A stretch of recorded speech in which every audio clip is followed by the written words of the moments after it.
This jury, we found out they had a verdict almost an hour ago now. Right, and we just found out that this had to be a unanimous verdict. All members of the jury had to agree on each and every one of these 14 counts that the McDonnells were facing today. Yeah, and those of you just joining us, we want to give you a run through now of what the outcome was in this case. In this case, count one, the jury found Bob and Maureen McDonnell both guilty. On count two, on honest services wire fraud, both found guilty. And then count three, honest services wire fraud, both Bob and Maureen McDonnell again found guilty. Our Joe St. George, he was telling us that our Jake Burns was inside the courthouse, and at this point, the McDonnells just started crying. Yeah, he said the reaction was shock, and the former governor was visibly crying, said his face turned red as these counts were being read. Count number four, honest services wire fraud. Bob McDonnell found guilty, but Mrs. McDonnell found not guilty on that charge. And then count number five, conspiracy to obtain property under color of official right.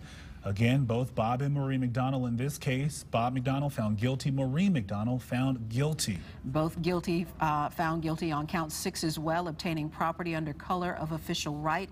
That charge related to a $50,000 check from Johnny Williams, the former CEO of Star Scientific, to Maureen McDonnell. And count number seven, obtaining property under color of official right. Both Bob and Maureen McDonnell found guilty. And what you're going to notice here, a lot of these charges sound the same, because a lot of these instances that the prosecution brought to the table occurred over and over again. So you have right here, count number seven, I believe we're talking about that $15,000 check from Johnny Williams that paid for the McDonnells' wedding, or their daughter's wedding, at the executive mansion.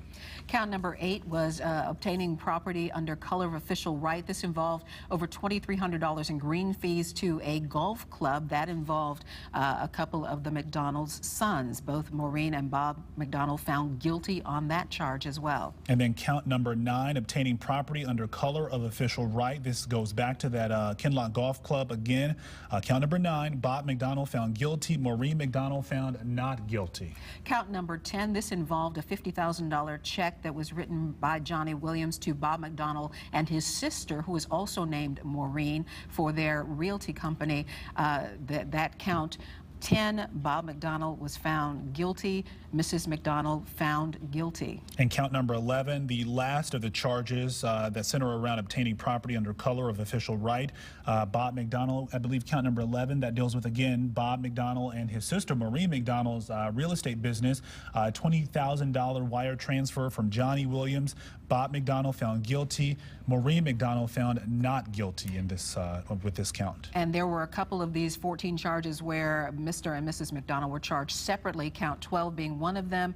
Making false statements. This involved a statement made to Town Bank. That was a charge against Bob McDonnell. He was found not guilty on this.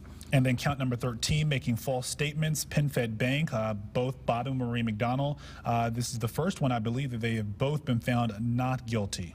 And then that final count 14, this was Maureen McDonnell only, obstruction of an official proceeding. This was a letter that she wrote to Johnny Williams about some dresses that were purchased. Mrs. McDonnell found guilty on that charge. A lot of folks watching this case from around the world tonight. What I found interesting, looking at the activity outside of the federal courthouse, everyone gathered. You know, people just walking by, probably ending their workday, just wondering what's going on. This historic moment, witnessing it. It's a first for the state of Virginia in that Bob McDonnell becomes the first governor to be indicted, tried, and now found guilty of a crime. You've got a man who started in the House of Delegates. He served